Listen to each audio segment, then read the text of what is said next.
PTI की मौजूदा पूरी लीडरशिप सुने, ये प्रॉपर्टी केस जो आईएसआई ने मुझ पर बनाया था, उसको तैयार किसने किया था और किससे करवाया था आईएसआई ने?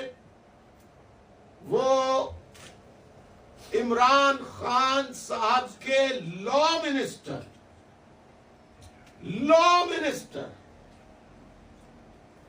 फरोग नसीम बुरादा, बैरिस्टर नहीं बुरादा,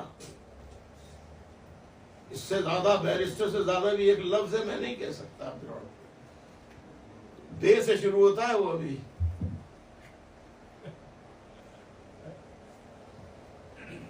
वो वैसे काम तो उसने वही किया है, गिरी का।